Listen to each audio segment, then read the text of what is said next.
ఆత్మస్వరూపం యొక్క యథార్థంతో, రియాలిటీ, ఆ అనుభవంతో బుద్ధి ఉండాలి. దానికి ఉండే జ్ఞానం ఉండాలి.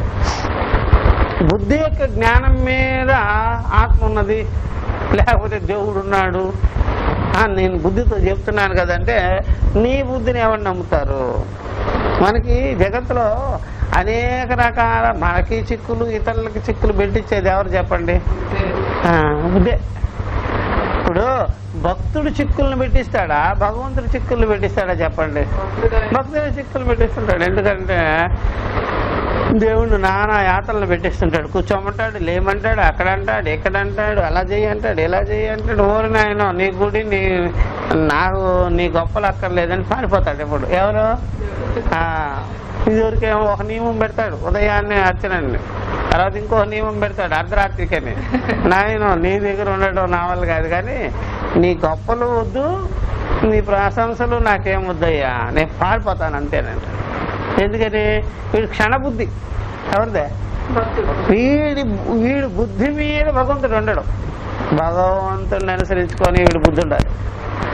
కాబట్టి పరమాత్మ సత్తత్వం మీద మనకి బుద్ధి కలగాలి, ప్రామాణిక బుద్ధి కలగాలి. అది అనుభవం నిశ్చయ బుద్ధి అంటే. మేము బుద్ధితో పరిశీలన చేసినాము, అది చేసాము, ఇది చేసాము, జ్ఞానం కలిగించుకున్నాము పరమాత్మ జ్ఞానం అంటే అదేమో తర్క జ్ఞానం కావచ్చు, మేధావి జ్ఞానం కావచ్చు, ఇంకేదైనా ఉపాసనా జ్ఞానం కావచ్చు. అవన్నీ కూడా గాలికి పోతాయి, గాలికి కొట్టుకుపోతాయి. అందుకని సదసద్ విలక్షణం అని చెప్పాలి. అందువల్ల జ్ఞానాజ్ఞానములు విలక్షణం అని చెప్పేసి. అందుకని ఈ పద్ధతిని మనం బాగా తెలుసుకోవాలన్నట్లయితే బుద్ధిని నమ్మి ఏ పని చేయలేం. బుద్ధిలో ఏదైనా పెట్టేసి కూర్చున్నట్లయితే బుద్ధి చివరికి అయిపోతుంది, ఏదైనా చేసేస్తుంది. అది బాగా. అందుకని బుద్ధికి సాక్షిగానే తీసుకోవాలి పరమార్థాన్ని, సత్యాన్ని. బుద్ధికి సాక్షిగానే. బుద్ధి తంత్రానికి లోబడిగానే ఉండినట్లయితే ఏదైనా సరే అది కాలక్రమేణా అంతరించిపోయేదానికి వీలుగా ఉంటూనే ఉంటుంది. అందుకనే ఎప్పుడైనా సరే అసత్ అనేటువంటి నామరూపాలతో కూడుకున్నది మాత్రం కానే కాదు అని బాగా నిర్ణయం కావాలన్నమాట. నామరూపాలతో, దేహేంద్రియ ధర్మాలతో, కాలదేశ ధర్మాలతో, దృశ్య ధర్మాలతో చెందినది కాదు సద్రూపము అని, సత్తత్వము, తద్విలక్షణం, వీటికి విలక్షణం అని చెప్పేసేయాలి. అది గుర్తుపెట్టుకోవాలి. అందుకని ఎప్పుడైనా సరే మనం అంతఃకరణంతో చేసే పనులన్నీ, అంతఃకరణంతో చేసిన ప్రతిజ్ఞలన్నీ, అంతఃకరణంతో ఉండేవన్నీ ఏది సత్యంగానే. అందుకనే ఎప్పుడైనా సరే ఆ మాట మీద నిలవరు అనేదానికి కారణం ఏంటి? మరి రాముల వారు మాట మీద ఎందుకున్నారు? రాముల వారు మాట మీద ఎందుకున్నారు? వీళ్ళు ఎందుకు జనాలు మాటల మీద ఎందుకు నిలబడరు అంటే వాడు సాక్షి నుంచి చూశాడు. రాముడు సాక్షి నుంచి చూశాడు కాబట్టి నిలిపాడు ఆ బుద్ధిని. అలా ఆగు, నేను నీకు సాక్షి, నువ్వు చెప్పినట్టుగా కాదు నేను. మరి జనాలు ఎందుకు ఆ మాట మీద, దాని మీద ఏ పని కూడా నిక్కచ్చిగా ఉండదంటే వాళ్ళ స్థాయి, బుద్ధి స్థాయి కాబట్టి, అది వికల్పాల చెందుతుంది కాబట్టి, దానికి స్టెబిలిటీ ఉండదు కాబట్టి, అందుకని అట్లా కొట్టుకుపోతుంటాయి, ప్రవాహ రూపంగా వెళ్ళిపోతుంటాయి. కాబట్టి ఆ బుద్ధి అది క్షణిక బుద్ధి అయిపోయింది, బౌద్ధుల బుద్ధి అయిపోయింది. ఏం బుద్ధి అయిపోయింది? బౌద్ధుల బుద్ధి. వాళ్ళు ఒక నిర్ణయం చేశారనుకోండి, ఆ నిర్ణయం అలా ఎందుకు ఉంటుంది అంటే అది అనుభవంతో ఉన్న బుద్ధి, అది పరమార్థ నిర్ణయం అనమాట. వీళ్ళు చేసే పనులన్నీ మారిపోతుంది. అది గమనించుకోవాలన్నమాట. అందుకని ఇప్పుడు ఒక తత్వవేత్త ఎప్పుడైనా సరే ఆ తత్వాన్ని గ్రహించుకొని ఉన్నాడు అనుకోండి, ఇక నా వల్ల కాదులేండి తత్వం వదిలేస్తాననలేడు అంటాడా? ఒక వ్యాపారవేత్త కానీ ఏదైనా గ్రహించుకొని ఉన్నాడంటే ఏమంటాడా? ఇది ఒక రకమైనటువంటి ఏదో బిజినెస్ లాగా ఇవన్నీ కర్మకాండ అవి ఇవి పెట్టుకొని ఉన్నాడు అనుకోండి, ఈ వ్యాపారం సరిగ్గా జరగటం లేదండి, ఇంకొక వ్యాపారంలోకి వెళ్ళిపోతున్నాను అంటాడు. కానీ ఎవరు? ఈ పౌరాణికులు కానీ, ఉపాసకులు కానీ, ఇది ఒక రకమైన నన్న బిజినెస్ అనమాట, ఒక రకమైన బిజినెస్ పెట్టుకుంటూ వదిలేస్తారనమాట. అదే తత్వనిష్ఠుడు ఏం వదలాలి, ఏం పట్టుకోవాలి? స్వస్వరూపాన్ని గ్రహించుకొని ఉన్నాడు కదా, ఏం ఏం వదిలిపెడతాడు, ఏం పట్టుకుంటాడు. అందుకని మిగిలిన వాళ్ళంతా సాధన సాధ్యపరంగా ఉండే వాళ్ళందరూ ఏం చేస్తారు, వదిలేస్తుంటారు. సాధన సాధ్యపరంగా ఉండేవాళ్ళు, అది బాగా గుర్తుపెట్టుకో. అందుకని వినాశం చేయలేము ఎవరిని, తత్వాన్ని. చెప్పచ్చు భాష. అందుకని మనకి ఎన్ని ఆటుపోట్లు వచ్చినా సరే ఈ స్వరూపాన్ని, ఈ స్వరూప జ్ఞానాన్ని మనం వదిలిపెట్టి పారిపోయేది కానీ కాదు.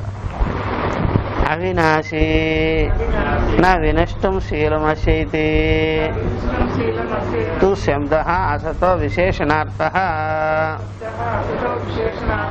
తద్విద్ధి విజానీహి కిం ఏన సర్వమిదం జగత్ తతం వ్యాప్తం సదాఖ్యేన బ్రహ్మణ సాకాశం ఆకాశేనైవ ఘటాదయః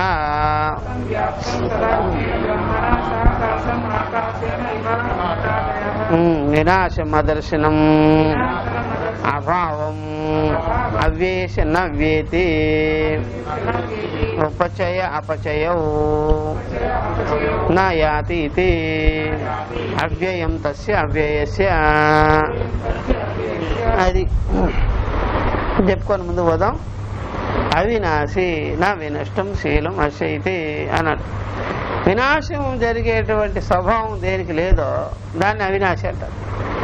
వినాశం జరిగేదానికి ఏ కోణంలో నుంచి ఎటువైపు నుంచి విచారం చేసినా కనిపించదు. వినాశం అయ్యేదానికి దానికి లేదు, వినాశం అయ్యే స్వభావమే లేదనమాట. నష్టం ఎవరు చేయలేరు, నష్టం అది స్వతహాగా కూడా కాదు, స్వతహాగా నష్టము లేదు, ఇతరుల ద్వారా నష్టము కాదు.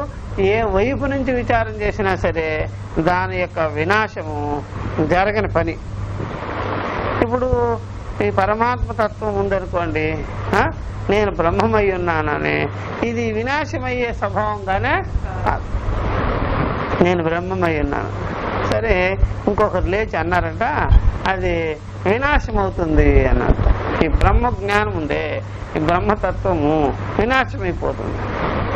మరి వినాశం కాదయ్యా అని చెప్పారు శృతిలో కానీ గురువులు కానీ.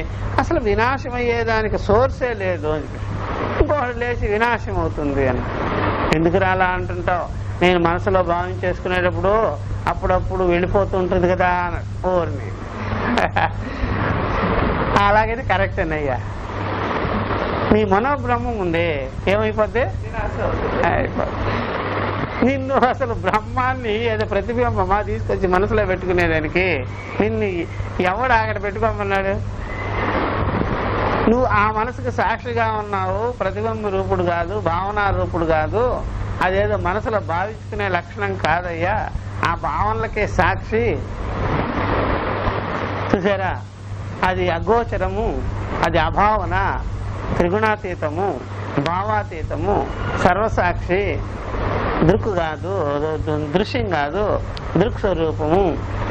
అన్నీ కూడా దాని ఎందే విలీనం అవ్వాలి, అది దేనిలోకి వచ్చి పడదు అని చెబితే నువ్వు భావన చేసుకున్నాను, నేను మనసులో పెట్టుకొని ఉన్నాను, అలాగ మారిపోయింది. దేనిఫోర్ బ్రహ్మకి వినాశం ఉంది, పరమాత్మక తత్వానికి వినాశం ఉంది, దృక్కుకు వినాశం ఉంది అంటే ఏమిటి అసలు? అర్థమైందా? అట్లా అందుకని ఈ సర్వసాక్షి స్వరూపానికి, సర్వదృక్ స్వరూపానికి, అన్నిటికీ ద్రష్టగా ఉండేటువంటి దానికి, అన్నిటికీ అనుభవ స్వరూపంగా ఉండేదానికి, సుషుప్తికే స్వరూపమైన దానికి ఎక్కడ నుంచి మీరు వినాశం అనేటువంటిది పాయింట్అవుట్ చేస్తారు? జాగ్రత్తలకు వినాశం చూసామే కానీ, కాలదేశాలకు వినాశం చూసామే కానీ, కాలదేశ రహితమై సర్వవ్యాపకమై సర్వసాక్షి స్వరూపంగా అంతటా సర్వభూతముల లోపల బయట నిండుకొని వ్యాపించుకునేటువంటి ఈ తత్వానికి ఎక్కడి నుంచి ప్రారంభం చేస్తారు వినాశం? ఏదైనా వినాశం చేయాలనుకో, ఒక పెద్ద రాయినైనా వినాశం చేయాలనుకోండి, నిదానంగా మొదలు పెడతారు కదా సుత్తితో కొట్టేదానికి. అలాగే ఏదో ఒకటి చెయ్యాలి కదా, హోల్ చేయాలి కదా. ఎక్కడి నుంచి మొదలు పెడతారు? లోపల బయట మొత్తము కలిపి, కార్యకారణములు అన్నీ కలిపి, కాలదేశాలు అన్నీ కలిపి నిండుకొని ఉన్నప్పుడు ఏ ఇన్స్ట్రుమెంట్ దానికి ఉంది? ఎక్కడ మొదలు పెడతారయ్యా? అందుకని లేనే సర్వము బ్రహ్మము కంటే, పరమాత్మ కంటే వేరుగా లేనే లేదు. అది అందుకని ఆ స్వభావమే దానిలో మచ్చుకైనా కూడా, ఎతికించైనా కూడా, రవ్వంతైనా కూడా కనిపించినా మరి ఈ మాటతో మనకి అవిద్య తగులుతుంది, పాపం తగులుతుంది, పుణ్యం తగులుతుంది, కాలదోషం తగులుతుంది, రాహు కేతువుల దోషం తగులుతుంది, చంద్రగ్రహణాలు తగులుతుంది. అవన్నీ తగులుతాయా? అసలు అవకాశమే లేదయ్యా అంటుంటే మరి ఏ దోషం తగులేదానికి రెడీగా ఉంది ఆ స్వభావం, ఆ యొక్క తత్వం. అందువల్ల ఆ స్వభావమే లేదు. నా వినష్టం శీలం అస్య పరమాత్మన. అందుకని తూ శబ్దం ఎందుకు చెప్పారు అంటే అసత విశేషణార్థ. అసత్తు వల్ల కూడా సత్తుకి ఏ రకమైన విశేషం రాదయ్యా తూ శబ్దంతో. దేనివల్ల రాదు. సత్తే సర్వకాల సర్వావసరం సత్స్వరూపానికి ఏమాత్రం కూడా ఏ రకమైనటువంటి చలనం కానీ, విరుగుడు కానీ, దానికి ఏ రకమైన మాలిన్యాలు కానీ, ఏ దోషాలు కానీ, ఏది సర్వగంధ వర్జిత, సర్వదోష వర్జిత. అది అందుకని విశేషణం ఇచ్చారు. తద్ విద్ధి విజానేహి. దాన్ని తెలుసుకో అర్జున, నువ్వు కూడా అయ్యా అర్జున తెలుసుకో, ఆ తత్వాన్ని తెలుసుకో, ఆ తత్వాన్ని బాగా స్పష్టం చేసుకో, స్వరూపాన్ని. కిం ఏన సర్వమిదం జగత్. అయితే మరి ఈ జగత్తంతా ఏమిటంటావా? తతం వ్యాప్తం సదాఖ్యేన బ్రహ్మణ. ఇదంతా కూడా సత్స్వరూపమైనటువంటి బ్రహ్మము ద్వారానే, బ్రహ్మము చే, బ్రహ్మసత్తా మాత్రంగానే ఇదంతా కల్పితమై, బ్రహ్మసత్తా మాత్రంగానే కల్పితమైంది. ఎందుకంటే సర్వసమర్థకమైనటువంటి తత్వం కాబట్టి, జ్ఞానం కాబట్టి, సర్వవ్యాపకమైనది కాబట్టి దాని ఎందు ఏదైనా జరగాలి. చిన్నదో పెద్దదో ఏదైనా జరగాలంటే దానిని అవకాశం చేసుకోలే. ఆకాశాన్ని ఏ విధంగా అడ్డు పెట్టుకొని ఏదన్నా చెయ్యాలో అలాగే ఈ యొక్క జ్ఞానసత్తాన్ని పెట్టుకొనే చెయ్యాలి, చిత్ సత్తాన్ని పెట్టుకొని చెయ్యాలి. ఎవడైనా చీమ కానీ దోమ కానీ ఏదైనా చెయ్యాలంటే, చీమ కుట్టాలన్నా దోమ కుట్టాలన్నా ఈ చిత్ సత్తాన్ని పట్టుకొనే చేయాలి. మైండ్ కదలదు కదా, దానికి గ్రంథులు కదలవు కదా, దానికి ఇంద్రియాలు కదలవు కదా చిత్ సత్తా లేకపోతే. అందువల్ల దానిచే ఇది వ్యాప్తం. చైతన్య మాత్రంగా సర్వభూతములు యందు సమస్తము వ్యాప్తమైందయ్యా. ఇది తెలుసుకోను. దానికి వినాశం అనేది ఎప్పుడు ఉండదు. కిం ఏన సర్వమిదం జగత్తతం వ్యాప్తం సదాఖ్యేన బ్రహ్మణ. సాకాశం ఆకాశేన ఇవ ఘటాదయ. ఆకాశ సహితంగా ఘటాదులు ఏ విధంగా ఉన్నాయో ఆ చిన్మాత్ర స్వరూపం వల్లనే ఇదంతా సమస్తము కూడా ఉన్నది. కాబట్టి ఘటాదులు యందు పూర్ణంగా లోపల బయట వ్యాపించుకొని ఉన్నది ఎవరా? ఆకాశం. అలాగే ఈ సత్తా మాత్రం చేతనే సర్వభూతములన్నీ ఉన్నాయి, వస్తున్నాయి, ఉంటూ ఉన్నాయి, పోతూ ఉన్నాయి. దేనివల్ల? దీనివల్లే, దీని సత్తా మాత్రంగానే. అందుకని ఆ నామరూపాలకి వికారాలు వినాశాలు జరగాలి కానీ ఆ నామరూపాలకి సర్వవ్యాపకమైనటువంటి చిన్మాత్ర ఘనమైనటువంటి స్వరూపానికి మాత్రం ఎలాంటి వినాశము వికారము ఏది సంభవించదు. ఇది ఒక్కటే అసలైనది. వినాశం అంటే అదర్శనం, నశించిపోవడం అంటే అదర్శనం, కనిపించకుండా ఉండడం. ఇహ మీదట అన్నిటినీ పోగొట్టుకొని అభావం చెందుకొని ఉండడం అనమాట అదర్శనం. కనిపించకుండా ఉండే లక్షణం అది అభావము. అన్నీ కూడా నాశనం అయిపోవడము, కనిపించకుండా పోవడము, వ్యవహార మాత్రాన్ని వదిలేసుకుంటున్నాడు వినాశం. ఎప్పుడైనా వ్యవహార మాత్రాన్ని వదిలేసుకోవడం అంటే వ్యవహారం కలిగి ఉండాలంటే నామరూపాలు ఉండాలి, వ్యవహారాన్ని వదిలేసుకోవాలంటే నామరూపాలు పోవాలి అన్నమాట. అభావం అవ్యయస్య నవ్యేతి. అలాంటి అవ్యయము వ్యయం కానిది నవ్యేతి. అది వ్యయం కాదు. ఇక ఇది సార్ ఉపచయ అపచయం నా యాతి ఇది అవ్యయం తస్య అవ్యయస్య. ఉపచయం కానీ అపచయం కానీ చూసారా, దాంట్లో ఎప్పుడైనా సరే ఉపచయం అంటే వృద్ధి చేయుట, వృద్ధగుట, పెరుగుట. అపచయం అంటే తరుగుట అనే లక్షణాలు వృద్ధి క్షయములు లేదు. ఉపచయము అపచయం అంటే ఉపచయం అనగానే వృద్ధి. ఎప్పుడైనా సరే ఏదైనా వృద్ధి జరగాలంటే ఒక అణువు ఇంకొక అణువు అవయవము ఇలా కలుస్తూ రావాలి, ఒకదానికొకటి సమ్మిళితం అవుతూ రావాలి. దాన్ని ఏమంటారా? వృద్ధి అంటారు. ఇప్పుడు కుండ తయారవ్వాలనుకోండి, కొద్దిగా మట్టి చేరుతూ ఉంటే కుండ తయారవ్వాలి. ఒక గుట్ట తయారవ్వాలనుకోండి, అవన్నీ వచ్చి చేరాలన్నమాట. అణువులు, రాళ్ళు, రప్పలు, మట్టి అన్నీ చేరుతుంటే. అలా చెట్టు తయారవ్వాలంటే దానిలో అణువులు పెరుగుతూ పోవాలి. అలాగే మన శరీరం తయారవ్వాలంటే మన శరీరంలో ఎన్ని రకాలైనటువంటి ఆహారాలు అవి ఇవి ఇవన్నీ ఇచ్చి చేరాలి. అన్న శరీరం అనుకోండి, అన్నం వచ్చి చేరాలి. దీంట్లో చేరుతుంటే ఉపచయం అంటారు దాన్ని. అపచయం అంటే హరించుకొని పోవటం, నశించిపోవటం. ఇవి లేదు కాబట్టి వ్యయం లేదని చెప్పేశాం. నా యాతీతి అవ్యయం తస్య అవ్యయస్. ఇలాంటి అవ్యయమైనటువంటి చూసారా, నాశనరహితమైన నిర్వికారమైనటువంటి నిష్క్రియమైనటువంటి సుసూక్ష్మమైన ఆకాశం వల్లే అవయవాలు లేని ఈ తత్వానికి వినాశం కానీ వ్యయం కానీ జరగదు, లేనే లేదు అని. సరే, ఎప్పుడైనా సరే దేనికైనా సరే పుట్టితే అవయవాలు ఉండాలి. పుట్టేదానికి కూడా అవయవాల వస్తువు నుండే పుట్టాలి. అవయవాల వస్తువు నుండి ఏదైనా పుట్టాలి. పుట్టిన వస్తువు అవయవాలు ఉండాలి. అవయవాలుంటే తప్పకుండా ఒకదానికొకటి ఘర్షణ పడి వ్యయం అవ్వాలి. ఆ వ్యయమయ్యే లక్షణాలు కలిగినటువంటి వస్తువు అభివృద్ధి చెందాలి ఇతర అవయవాల వల్ల. ఆ అవయవాల్లో మార్పులు ఉంటాయి. ఆ మార్పుల వల్ల అభివృద్ధి ఉంటుంది, వినాశము ఉంటుంది. కొన్ని అణువులు చేరుతుంటాయి, కొన్ని అణువులు నశిస్తుంటాయి. మొత్తానికి ఉపచయ అపచయ లక్షణంగా ఉంటుంది. ఏది పుట్టే ధర్మాలు కలిగిన వస్తువు, అవయవాలు కలిగిన ధర్మం వస్తువు. కానీ ఈ యొక్క చైతన్య స్వరూపానికి అలాంటి లక్షణం ఏమన్నా ఉన్నదా? లేదు. అట్లాంటిది ఏమి లేదు. ఈ సర్వసాక్షి స్వరూపానికి అలాంటిది ఏమీ లేదు. ఈ తత్వము సర్వభూతాలలో, ఇప్పుడు నేను ఆకాశాన్ని చూసుకోవాలి అంటే ఘటాకాశం ఎందు నువ్వు చూసుకోవచ్చు. ఎవరో సలహా ఇచ్చారనమాట, ఆకాశాన్ని నేను దర్శించుకోవాలి సార్ అంటే, చూసారా ఘటాకాశంలోనే ఆకాశం ఉందయ్యా నువ్వు చూసుకోవచ్చు అంటే కుండలో తలపెట్టాడట.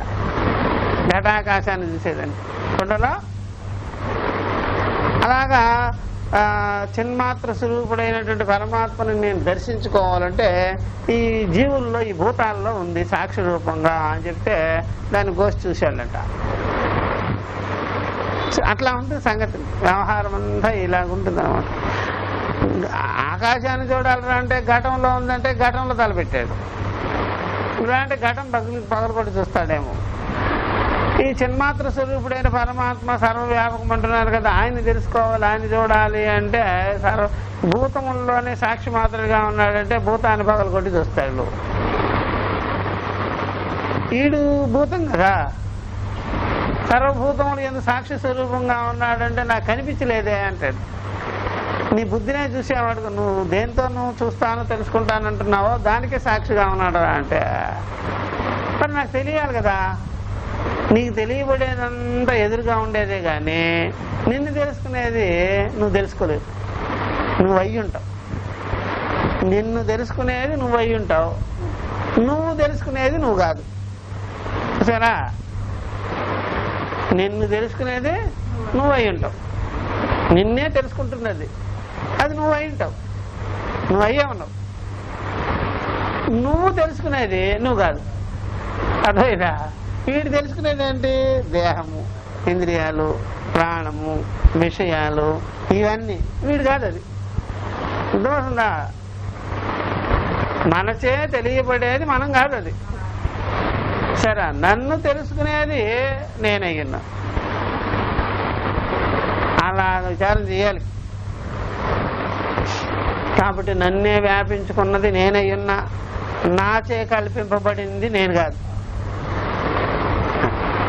నాచే కల్పింపబడింది అది నామరూపాలు. నన్నే చూసేటువంటిది, నన్నే ప్రకాశించేది చైతన్యము, అది నేనే. therefore నేను చైతన్య మాత్రంగా కల్పించా. నీ జ్ఞానం కావాలి.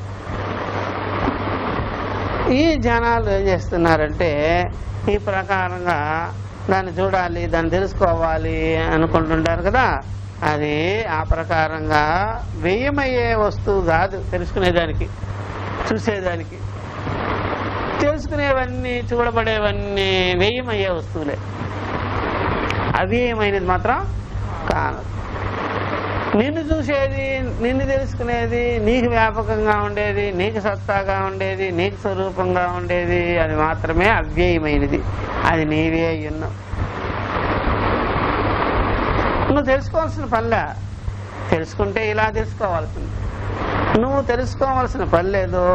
ఒకవేళ నువ్వు తెలుసుకోవాలంటే మాత్రం నేను అయ్యే ఉన్నానని మాత్రమే తెలుసుకోవాలి. అహమస్మి అని తెలుసుకోవాలి. అంతకన్నా ఏమి పద్ధతులు లేవు. తద్ చెప్తున్నాడు. నా ఏతద్ సదాఖ్యం బ్రహ్మ స్వేన రూపేణ వియేతి వ్యభిచరతి నిరవయవత్వాత్ దేహాదివత్. ఎందుకంటే నేను చెప్పేది నా ఏతద్ సదాఖ్యం బ్రహ్మ, అయ్యా ఆ సదాఖ్యమైనటువంటి బ్రహ్మం ఉంది స్వస్వరూపంగానే, స్వేన రూపేణ అంటే స్వస్వరూపంగానే, నవ్యేతి స్వరూప మాత్రంగానే, దానికి వ్యయం లేదు. నశించిపోయే లక్షణాలు దానిలో లేనే లేదు, అస్సలు లేదు. ఎందుకంటే కాలదేశాలకు లోపడినటువంటి పుట్టిన వస్తువు కాదు అది. కాలదేశాల రహితంగానే, స్వస్వరూపంగానే ఎప్పుడూ ఒకే రకంగా ప్రకాశితమయ్యేటువంటి ఆకాశం వలె ఉన్న తత్వం అది. దానిలో లేచినటువంటి ఫామ్స్ ఇవన్నీ నామరూపాలు. నామరూపాలలో నామరూపాల అభిమాని, రెండు మిథ్యా విషయాలు. రెండు మిథ్యా విషయాలు. స్వేన రూపేణ వేతి నవ్యేతి నా వ్యభిచరతి. ఎందుకు సార్ అట్లా అన్నారు మీరు? మార్పు లేదన్నారు, వ్యయం కాదన్నారు. ఎందుకన్నారు? నిరవయవత్వాత్ దేహాదివత. దేహాదివత దేహాదుల వలె అది అవయవాలతో కూడుకున్నది మాత్రం కాదు. దేహాల వలె అవయవాలతో కూడుకున్నది కాదు. మరేమిటి సార్? నిరవయవత్వాత్, అది నిరవయము అయ్యున్నది. చూసారా? నా ఏతో సదాఖ్యం బ్రహ్మ స్వేన రూపేణ వేతి వ్యభిచరితి నిరవయత్వ దేహాదివతో. దేహాదుల వలె, దేహాదుల వలె అది స్వస్వరూపం మాత్రంగానే, స్వస్వరూపం మాత్రంగా దేహాలు ఏమైందే? మార్పు చెందేవిగా, వ్యయము చెందేదిగా ఉంది. మరి సత్ అని చెప్పబడేటువంటి ఈ బ్రహ్మము, ఆత్మ బ్రహ్మము, అది ఎప్పటికీ కూడా స్వస్వరూపంగానే నాశనం లేనిది, మార్పులు లేనిది, అవయవ నాశనం లేనిది. ఎందుకయ్యా అంటే నిరవయవం కాబట్టి అని చెప్పేసి.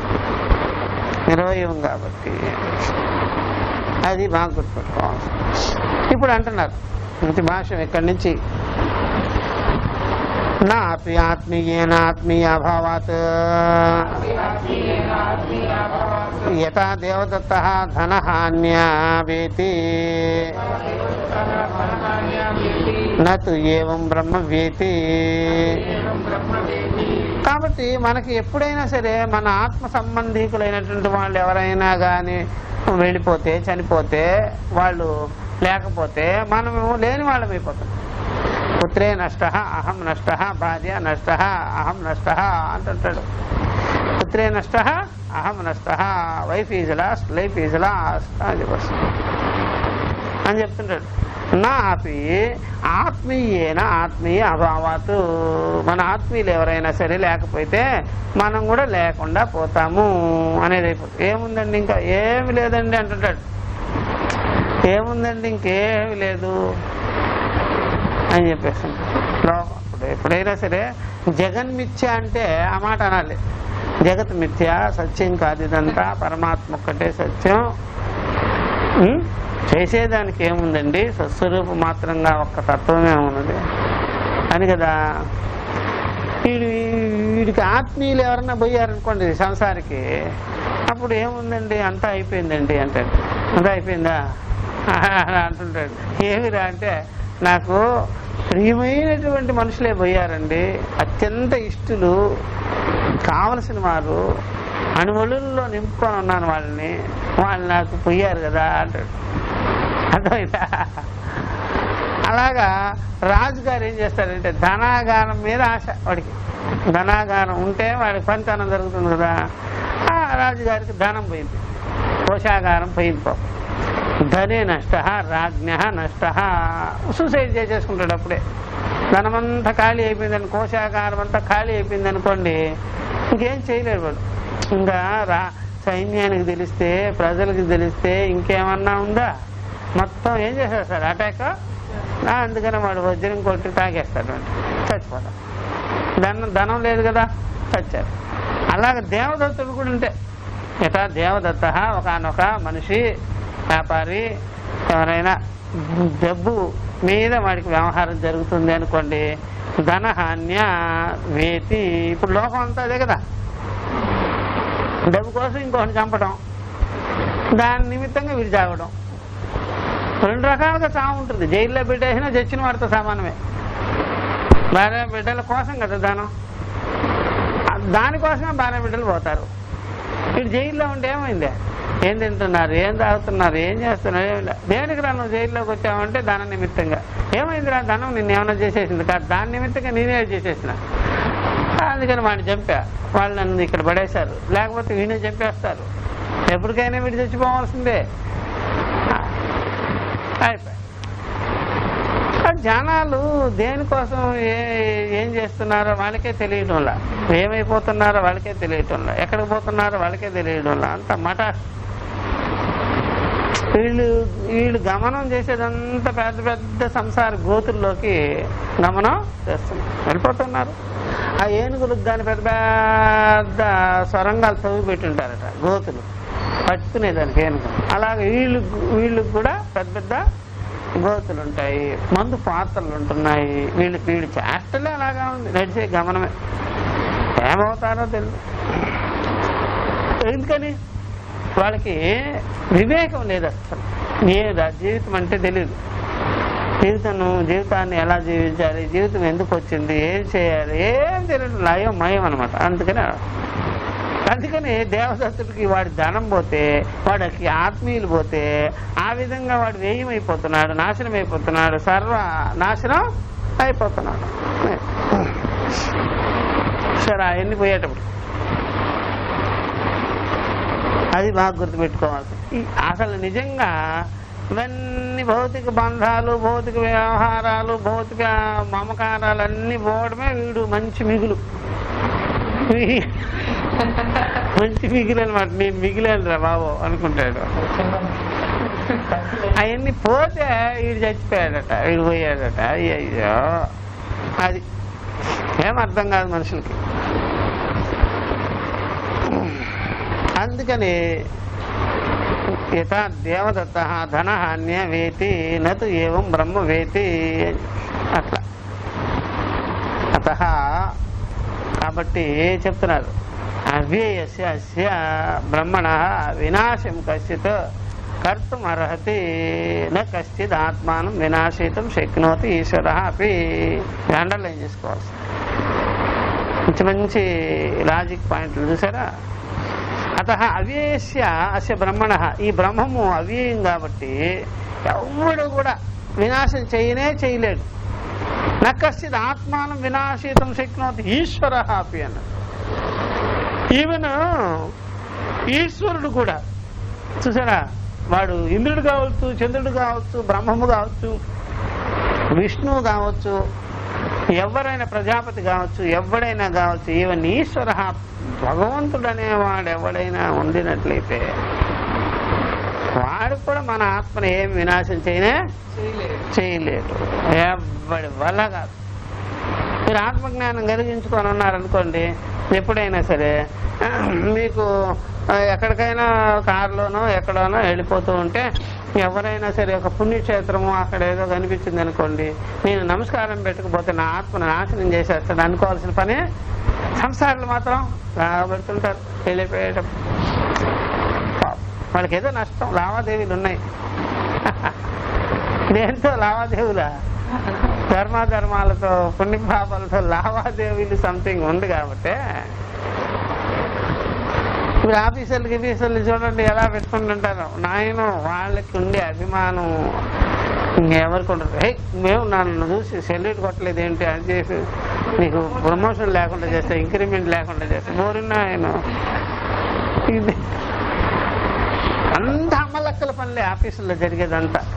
ఆఫీసుల్లో జరిగేది ఏంటంటే ఈ ట్యాబ్ దగ్గర కొట్లాడుకునే అమ్మలక్కలు మనస్తత్వమే ఆ ఆఫీసులకి. ఎవరికైనా ఐఏఎస్కైనా అంతే, రాజకీయ నాయకులకు కూడా అంతే. పోతేమని వాడి నమస్కారం నాకెందుకు రానుకోడు అనుకుంటే ఇంకా ఆయన చూడండి ఇంత మంచివాడు అనుకుంటాడు. ఇది దబాయించి నమస్కారాలు పెట్టుకునేవాడు అది ఎంత మాత్రం. లోపల పైకి నమస్కారం, లోపల తిట్లు. ఇప్పుడు జరిగేదంతా అదే కదా. మనం లేని సమయంలో కూడా మన గురించి మంచి చెప్పుకోవాలి, అది గొప్ప విషయం. మనం ఎప్పుడైనా సరే పరమాత్మను నింద చేయం కదా ఏ చాటి మాటగా చేరి. ఆయన సర్వేశ్వరుడు. అదే నామరూపాలు అయితే